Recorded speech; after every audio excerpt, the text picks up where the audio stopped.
I would see Carla riding around on a little scooter all around Shadyside. And I would think, who is that person? Because she reminded me of Betty Boop.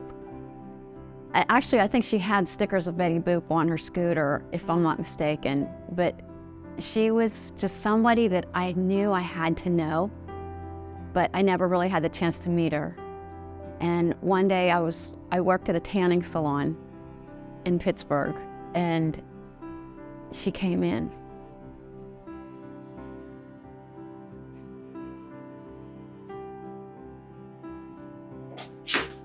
God, some asshole in that SUV almost ran me off the road and killed me. He's talking on his telephone and petting his dog, doing everything but driving. And I was like, oh my God, it's the scooter lady, you know, and she came and she always asked for the big bed. Ooh, I like Kit Kats. How you doing, baby? What's happening? What's up? Oh, same old, just living, loving, and having a good old time. This is one of the basic food groups, candy. So, Are you tanning today? yeah, maybe about 17. If I go 20, I'll fry. Number 6, tall. I am kind of long. Okay, baby. She goes, I need the tall bed. I'll be like, all right, give me the tall bed. Shopping is fulfilling what I call my genetic destiny. See, humans are hunter-gatherers. When I go out and I shop, I'm hunting and gathering. You know, I mean, it's in my genes. I mean, why fight it, you know? And then we struck up a friendship, and I found out that she did some framing, and I'm a photographer. So I thought, hey, let's, you know, get together or whatever. And we did. And she was just an amazing soul. What's that? That's a 10-second rule. I can still eat this. Like her, the way she was just larger than life in more ways than one, you know? I mean, she was just something else. I love shopping. It's funny because I can't stand it. I know, most guys can't. I can't stand it. When I used to be a guy and I was forced to go shopping, I had to act, you know, like I didn't like it, you know, but secretly I was like, you know, oh God, look at that girl. Oh, look at what she's wearing. Oh God, I would go be seen dead and stuff like that. It seems like that's where we're all going to end up anyhow. Pretty soon they're going to build them everywhere from coast to coast. One big mall. Everything is corporate. The only legitimacy we have in our world is when you're on TV or on the radio or something. Or some hamburger clown selling things for you. That's the way it is. The great American way. Of course, I will fight to defend my right to shop.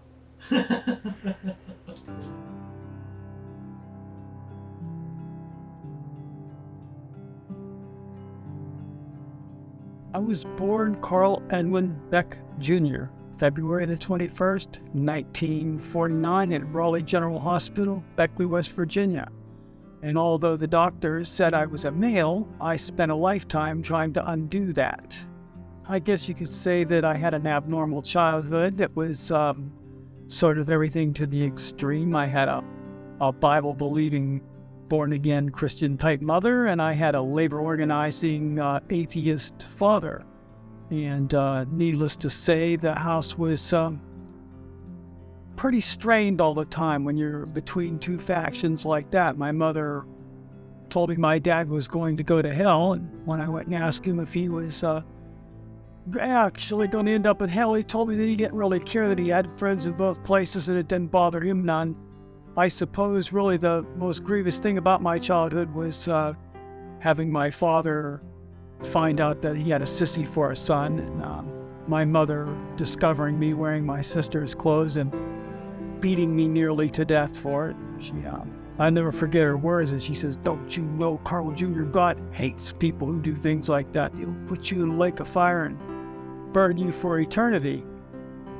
Then she went over God's head and went and told my dad that, you know, she had caught me wearing my sister's clothes, and he called me down in front of the throne and he says, "What the hell am I raising, some kind of a faggot?" I didn't know what a faggot was, but he didn't seem to like it. So I tried to get with the program, and I tried to be a little boy, but it didn't seem to work out too well. It was very, very hard for me. I envied everything my sisters did, everything that they had in the way of play toys.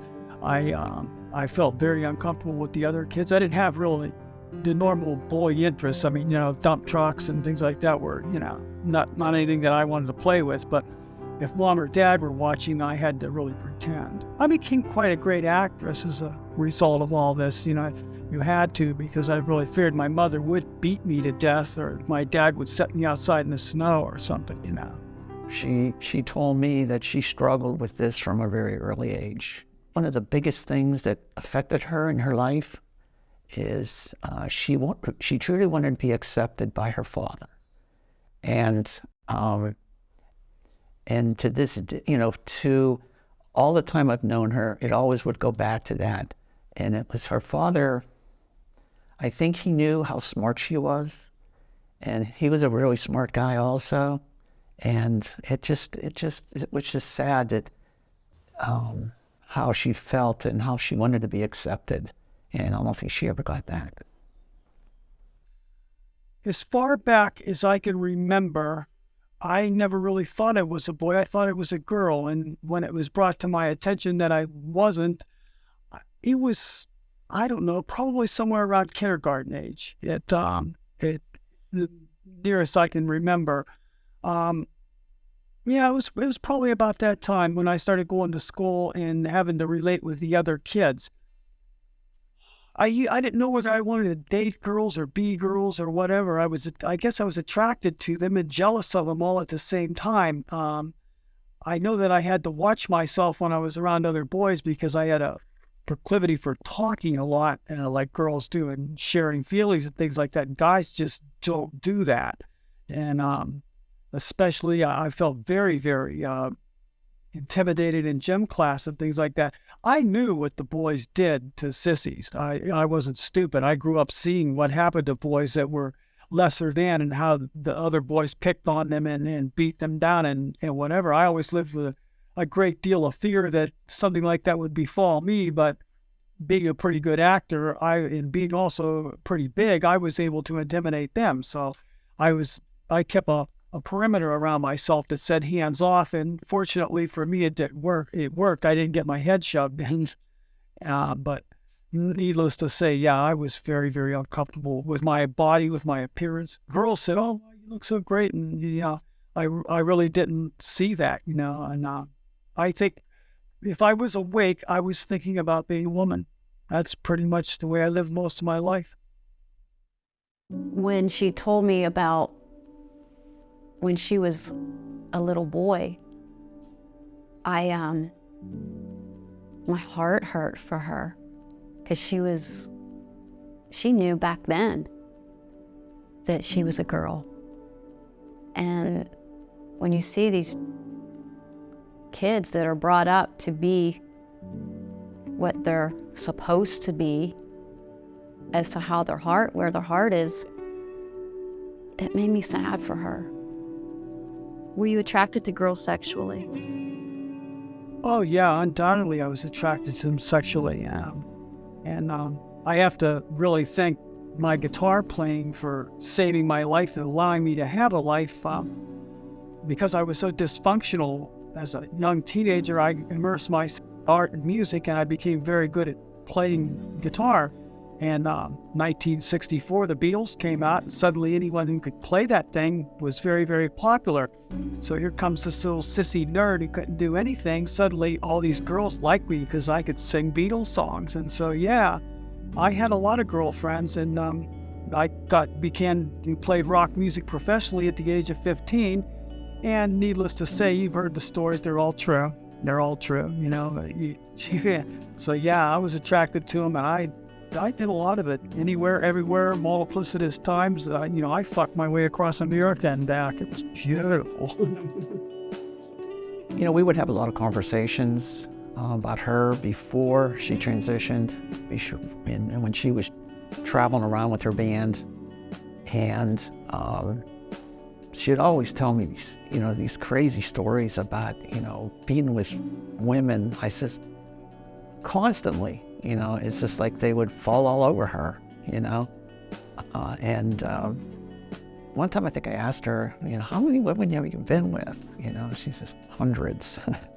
I was floored. I says, how do you do that? She goes, it wasn't hard.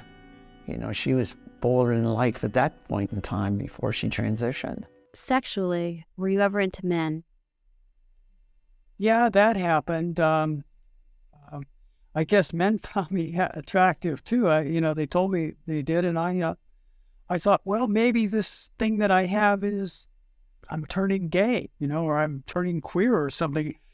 So I figured I would try it out, and I did, and sometimes it felt good, mostly not. It was sort of unfulfilling, but I had one guy that I tried to be a boyfriend or something to, and when I told him that I wanted to be a girl, he yelled and got mad and told me he wasn't going to have me dressed up in girls' clothes, and that's when I got the idea clearly in my mind that I guess gay guys don't want to be girls. They don't want boys that look like girls. So, yeah, I tried it, didn't much like it.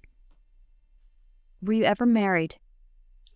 Yeah, I'm very stubborn. I tried it 4 times and it didn't seem to work. I wrote a song about it one time, the chorus of which goes, Wendy's too trendy and Susie's too choosy and Sharon's still caring about a rabbit named Esther and Judy. She's a cutie, an American beauty. She's far too moody, but all she did was pester. And I bored my friends to death with tales of Mary Beth. That was a little ditty. I incorporated all their names into the songs, but yeah, my first wife, she was a Christian, I guess. Whatever. She thought that if I got married to her, I was going to quit playing guitar and settle down. Didn't happen, It's that we only stayed married about 9 months, and I only married her because she got pregnant. Her dad said he was going to kill me if I didn't marry her, so I did. And my second wife and I we were really made for each other. We drank and took drugs, and boy, did we fuck. She was just like the sickest sexual person I was ever involved with. I still have fantasies about it, but eventually our drug taking and drinking broke us up because we got to sleeping with everybody else. It was really pretty hedonistic, and so she'd come home and say, yeah, I guess so and so, yeah, I fucked him, and I go, that's all right, I fucked her. And it got to be real competitive like that. But she knew. There were several instances where I got dressed up in girls' clothes, and she knew about that. And then there was the third wife, very, very beautiful girl. She could have been a model, and I really thought that I was going to settle down and spend my life with her because we had a child together, and I really gave it a try, but it didn't work. And her and I are still very, very good friends to this day. My fourth wife and I really thought that if I got married, that would make a straight man out of me. And so she married me, or she provoked me to marry her. It lasted a total of 6 months, and I just put my wedding ring in a bud vase and packed my guitars in the car and split. And I left her a note saying, scene's getting heavy. It's time to travel on. Don't you bother looking for me. In a moment, I'll be gone. And, that's, I just couldn't do it. I know I couldn't. I was at an AA meeting in Florida, and I met this tall blonde from Boston, and I was fascinated with her. She seemed like to be the most wildest person I ever met. And we started running around together and dating, and she didn't seem to be at all flipped out about me being a musician or wanting to be a rock star or whatever it was I was trying to be. And she just, we just had a lot of fun. It's one of them strange things where you meet somebody and they're just tuned in. I always thought her and I were cosmic mates of sort. In fact, I wrote a song called Cosmic Mate. But she was more or less she brought out my musical side to the point where I would like to believe that if it weren't for her, I wouldn't have ever done my band Ruby on, and I would have never recorded the music that I did, because she actually believed in me enough to give me belief in myself, and she was there from the beginning of it. We never did marry. We stayed together for 12 years, and I helped her raise her son, who I still consider my son. He still considers me his parent, and she helped me raise my daughter. And we had a happy home, and we lived like man and wife, and that's all that the outside world needed to know. And behind all that, she was the one that I finally came out to and told her that I was transsexual, or at least I thought I was. And I kind of expected a bad reaction, but she did. She walked over and she hugged me and she said, "That's all right." She goes, "I've known about such things." And to her credit, I will say that she actually tried to live with me as a woman, and that final results, I couldn't provide her with what she needed in the way of life, because I looked totally female and she needed a man. But I appreciate her honesty and her effort to try to make it last, and we remained best friends right up until her death in recent months. It was very, very hard to lose her. She more or less helped me become a woman. She took me shopping and helped me with my makeup, and more or less taught me the do's and don'ts of the female world. And I guess really another thing that I have to look back in retrospect, and of all the women that I've been with, and I'm still in contact with all but 2 of them now, and they all prefer me as Carla more so than Carl. But if life were not such a tightly constrained, gender-rigid thing, I don't think I would have gone through life like a buzzsaw, trying to fit into situations and marriages that I knew I wasn't cut out for inwardly, except that I was afraid not to, for fear of what society would do to me. So, I don't take any pride in maybe breaking hearts or doing the things that I did do as a result of trying to be a man. But it's when you're a child and you think that you're going to be destroyed or not going to have a life if you don't get with the program. It's like the doctor writes on your birth certificate, male, you better get with the program. You got a penis, so you better learn how to use it.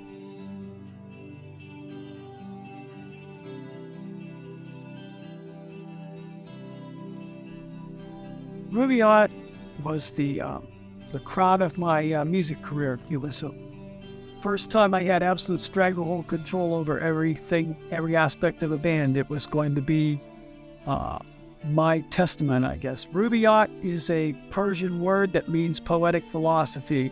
It was also the title of a book written by Omar Khayyam, a Persian astronomer poet of the 10th century. And I admire that book quite a lot, as well as my father admired it also. And he passed away in '89, and I named my band Rubaiyat more or less in honor of him. And I became an expression of my poetic philosophy. And I tried to incorporate, I tried to make myself into an absolute mirror to reflect society as I saw it around me, and be faithful to the ideals of being an artist, period. It was a progressive rock band that was not based upon the traditional basic rock ideas. It was fueled by classic literature, which is something that I have been in love with ever since I learned to read. And, having Jack Kerouac on the road, Thomas Paine, everything that I had, that was what inspired me. And I sat down and wrote an album called News from Nowhere. And I used the vehicle of modern news media to take empirical looks at the human condition. And it was a gas to do, and it's really pretty trippy, because it said when it was written in '88 and recorded in '90, this is 2001, and everything that it was talking about then is happening right now. She was all about the music. I don't think I've ever met anybody with such a musical knowledge as Carla. I remember many times just reading her lyrics, and they really meant something. If you read them, you wonder, she was such a great person to put words together. It was just phenomenal to me. But I took that album and the band out on the road, and I probably come this close to really popping it into the big time. It was so close I could really taste it.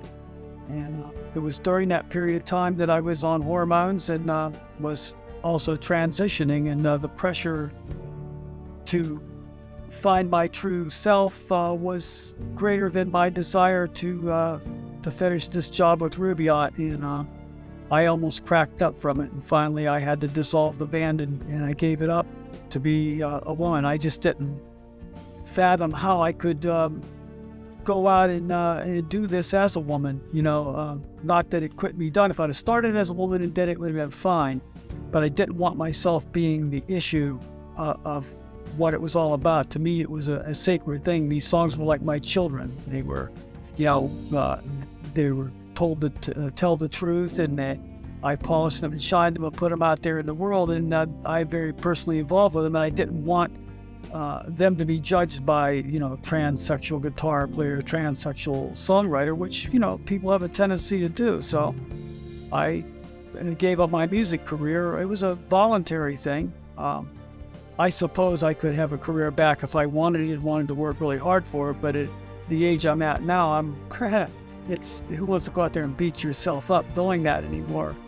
I play now for my friends or whatever like that. I suppose really being a woman now, and the frustrating thing is I would like to, I'm proud of what I've done as Carl. I'm not a different person, you understand. The world regards me as such. I'm still me. This person inside of here is still a person who did all these things, and I'm proud of the things that I did, but I can't take pride in these things or crow about them for fear of giving myself away in social situations. So you have to be quiet if you don't want to have to do a lot of lengthy explaining to strangers about, who you used to be or whatever, because then you can't talk about your music and talk about the art of it. Then you just have to start talking about your transition and transsexual, blah, blah, blah, and all that. So that's a hurdle I haven't figured out how to either go around or over yet. If I ever do, maybe I'll get back into it.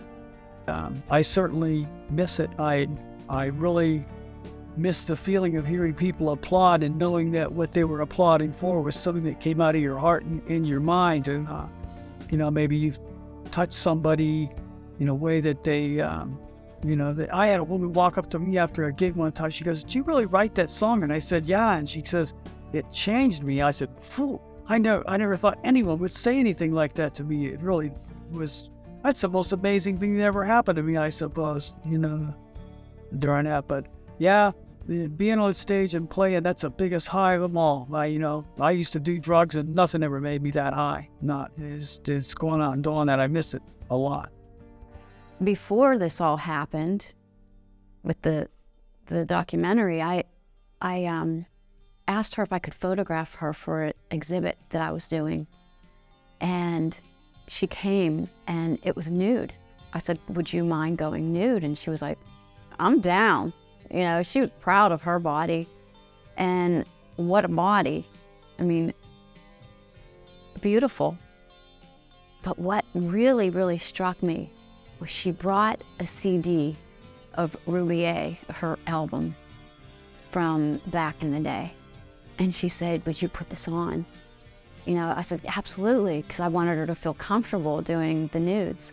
And I put this music on, and it was like, sounded like, I don't even know, like this rock and roll. And this voice was coming out, and she was singing along with her as when she was Carl. So I heard like two different pitches of sounds of the same voice. And I was just like, whoa. I play on the flute and the bass, and when she found that out, she was like, her eyeballs lit up. And eventually we started to play together. She wrote everything. She wrote it. She sang it. She developed the lyrics. And what happened there was I says, "Well, I always wanted to do a song together." So she says, "Okay, we can do that." So she would give me the basic melody, and then I would try to put something together. And then I'd come up with something, and she'd say, no, that's not going to work. And finally, when I hit on it, she said, "That's it. That's what I want you to play." And we did 2 songs together, and it was very special when we did that. That was something that I'll always remember, that I had the opportunity to do with her.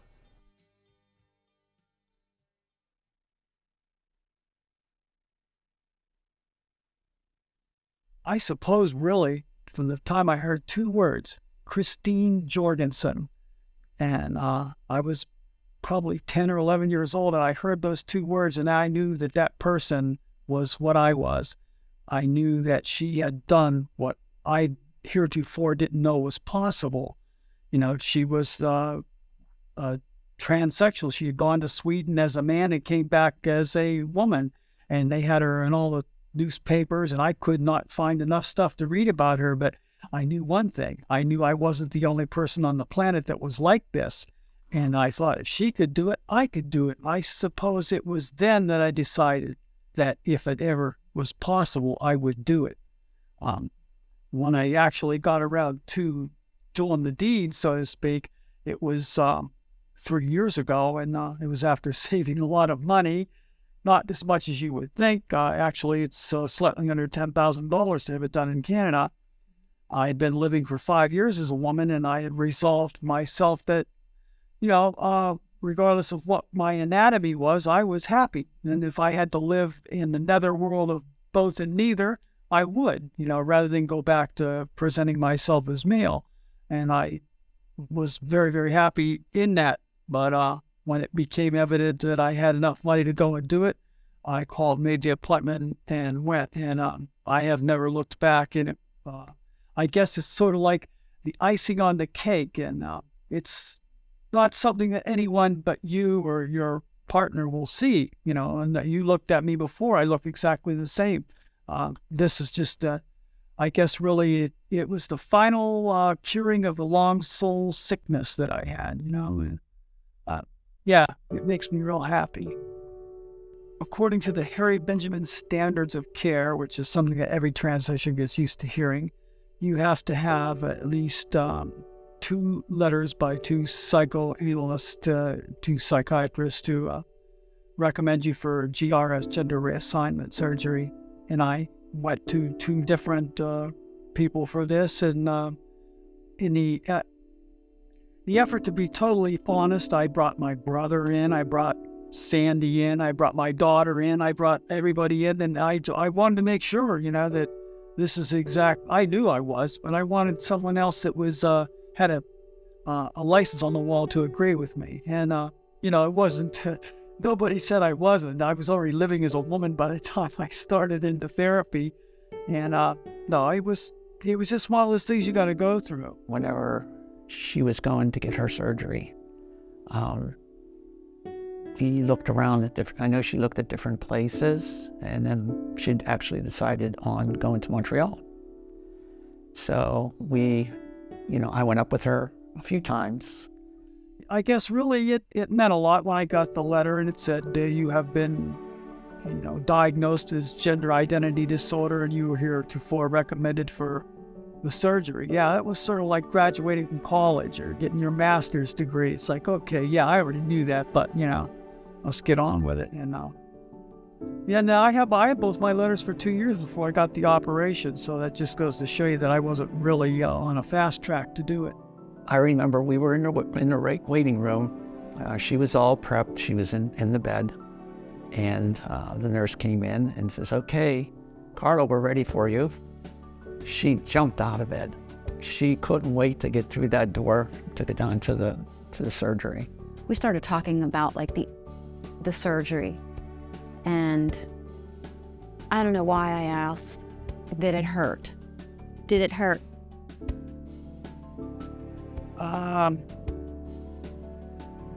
Life hurt worse. She said, life hurt worse. Those words hit me. Life as a male hurt a lot worse. That was a prolonged agony as compared to several days of, discomfort. Fortunately, they give you lots of drugs to numb that pain. I spent 17 years trying to numb the pain of Carl with drugs. And they didn't make enough drugs to numb that kind of pain. And I thought, wow, that's something to think about. And then when she was done and she was in recovery, when they brought her back to the room and she opened her eyes, she had the biggest smile on her face you can't imagine. So, and I was so happy for her. Yeah, it hurt. It hurt. It was not something I recommend anyone to go through without doing a lot of deep thought on it. But I could tell you this, like anything that hurts, the mind very quickly dismisses and forgets the pain because everything that's happened since then, is, I don't remember it anymore. I don't remember any of it anymore. It feels good to be whole. After she transitioned, she was the happiest woman on earth. Like, I wanted to be her. I wanted to be her spirit, and she was just so happy and all the time. You would have never thought that she went through all that. Having the surgery hasn't changed the way I live at all. Not at all. Not one bit. With the exception of, maybe wearing bikinis or something like that, where you're worried about bumps and things that shouldn't show. But other than that, no, it's fine. I went up to Montreal with her when she had her surgery, and she came with me when I had my surgery.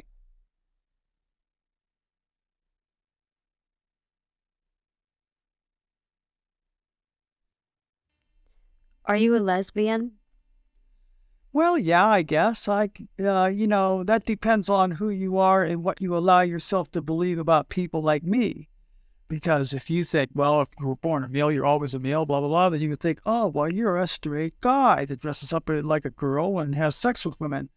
But if you're enlightened, then you realize, of course, that I was a mistake of genetic, trickery or whatever like that, and that I was indeed what I say I was. I was a woman who didn't have the benefit of a woman's anatomy and therefore was forced to live as a male. Then you would say, yes, then because you have sexual relations with women, yeah, you call me a lesbian, but I'm still me, I'm not trying to have my cake and eat it too, so to speak. But yeah, I live openly as a lesbian. I have a lesbian lover. I guess that the word lesbian is really, I don't know. I guess I really don't like that word very much.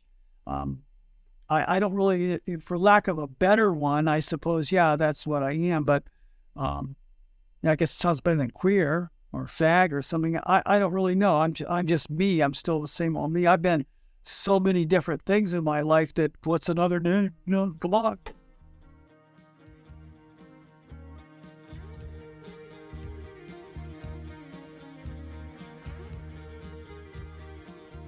The first time I met Carla was probably the first time I actually got dressed up as Pam fully.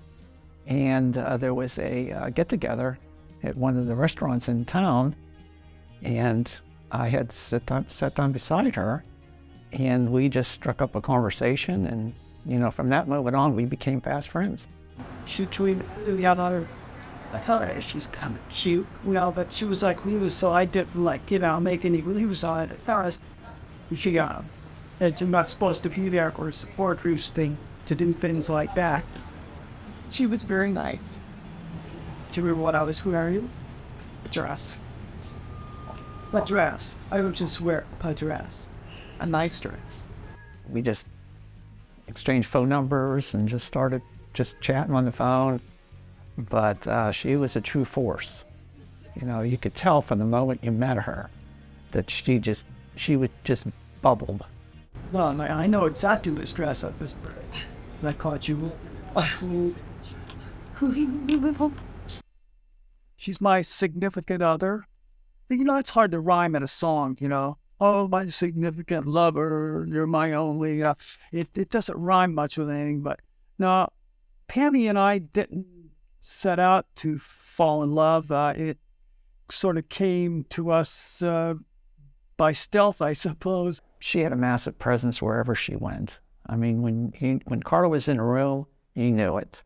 Over a period of, I guess, about 2 years of knowing her, I felt like I was falling in love with her, and I can remember thinking to myself, geez, I wonder if she feels this way too, because I kind of resigned myself to thinking, okay, you're half a century old, you've had 4 wives, you've had all this stuff.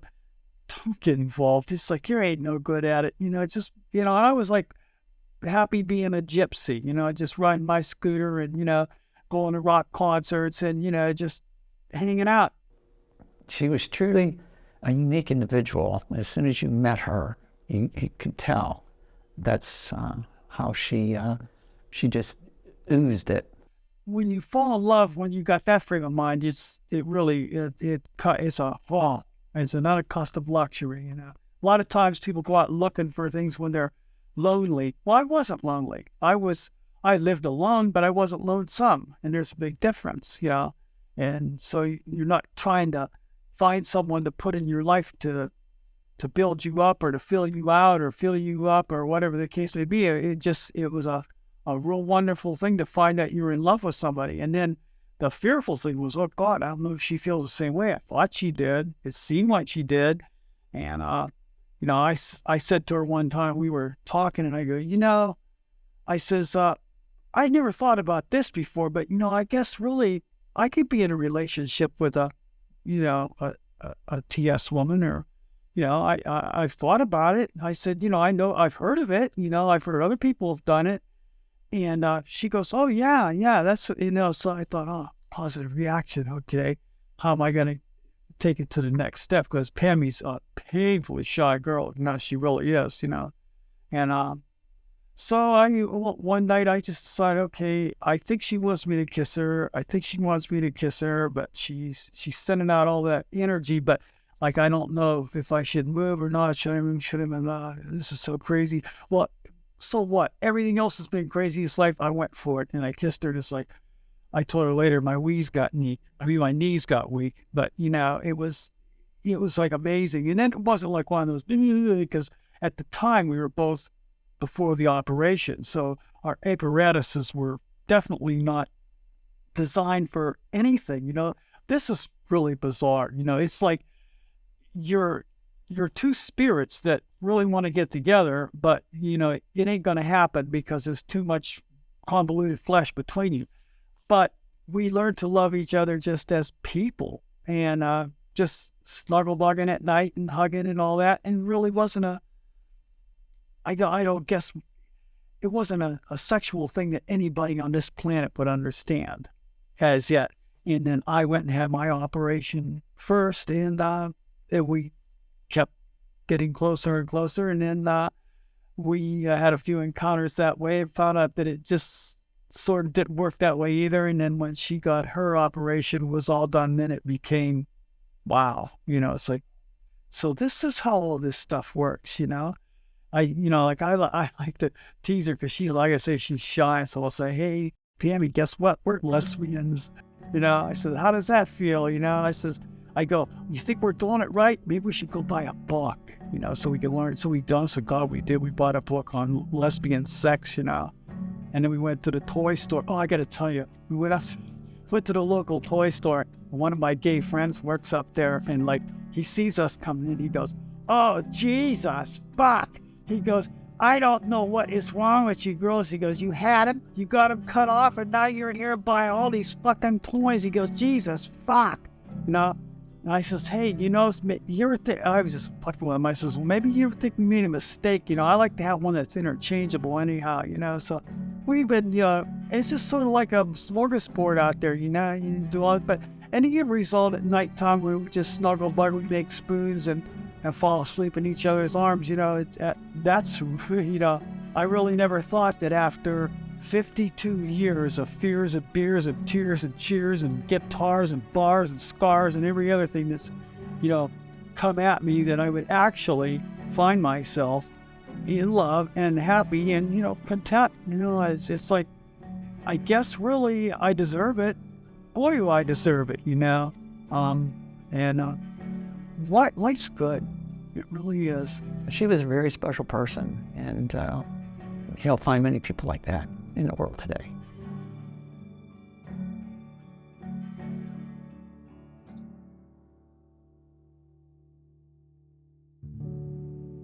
She was going to get her car one day, walking up a hill, and she basically collapsed and found out that she had AFib.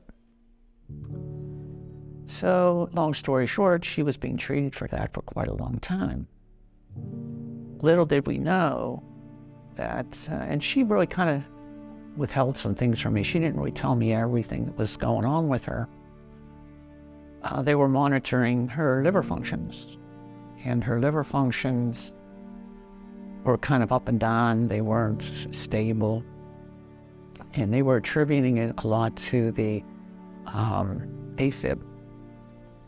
And she would get bruised a lot, and it would just be huge for no reason. Lo and behold, she had hepatitis C, and then we finally got her to the hospital one day because it was getting so bad, and that's when we found out that she had, her liver was just almost shot. And we're going to go for a transplant. She was trying to go for a transplant, and we went through a lot. We had to jump through a lot of hoops. She had to jump through so many hoops. Almost got to the end, or she only had one or two more to go through, but she got so weak that I don't think there was any way she would have survived it. And that's when she wanted to go to hospice. And it wasn't very long thereafter she passed.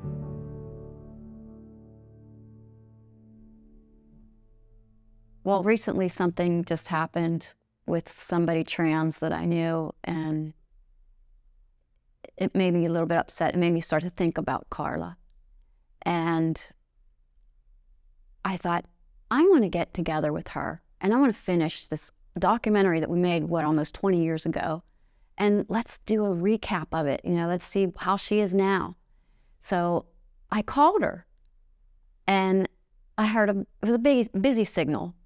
And I thought, that girl is talking to somebody, and I thought, well, I'll just call her, call her tomorrow or whatever. And it was so weird because the very next day, I got an email from Pam. And I thought, oh, Pam's going to talk about, doing this or whatever. Maybe Carla talked to her about it. And it said something about doing photographs. And then it said on the next paragraph, I'm not sure if you knew that Carla passed away a couple years ago. I have a quote that I use. It's the soul of my subject, the soul in between, and the soul of myself. These three combined create my art. I've always felt that way with photography. People come in and say, what do you want me to do? Do you have something planned? And I'm like, never. I never have a plan. It's something that just happens. And the souls connect. And I get the aha moments. And I feel that was an aha moment. This woman needs to be known, whether she's here or not. I guess really if you live in regret, it means you've never learned and never will. I suppose the only thing that I really wish that I would have done was done it sooner. But there would have been a price to pay for that. And my daughter brought that painfully to my attention one day when I said that to her. I says, Star, we were riding back from Ohio. It was nighttime. It was Christmas Eve. And I told her, honey, if what I am has ever caused you any grief, I'm very, very sorry for that, because by God, having a transsexual parent's not the easiest thing for anybody to have. And she thought for a second. She says, no. She says, you know what?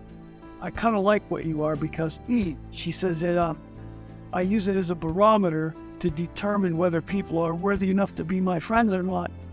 And I don't know that she ever said anything nicer to me. And this one I said, you know what, I really wish I'd have done this when I was a lot younger. She goes, well, you know what? She goes, what if I wouldn't be here?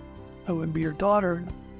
And I got to thinking about that. And I guess if it's possible to have the best of all things, I've got her and my life to love and be loved by, and to be proud of.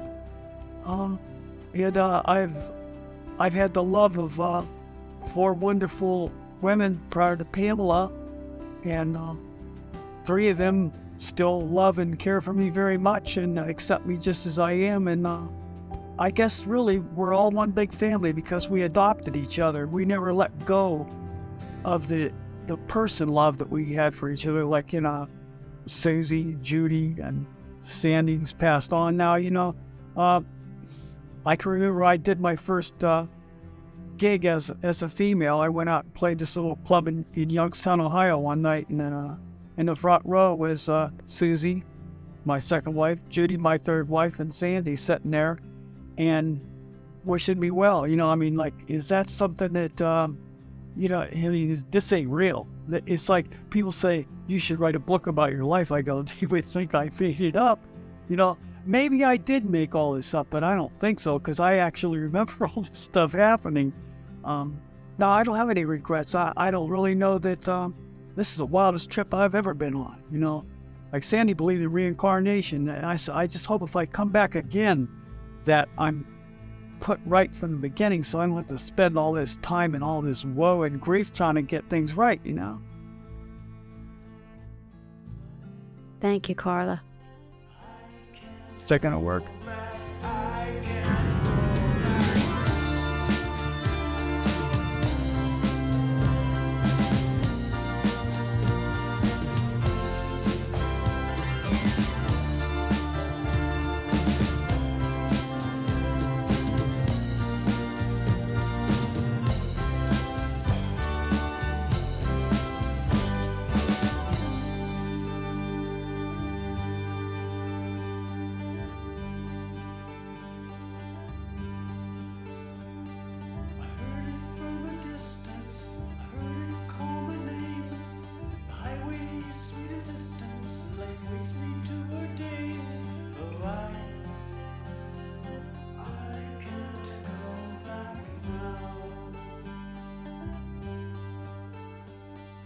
Once the child is tasted the wisdom of the great, no more time is wasted planning the escape. Oh,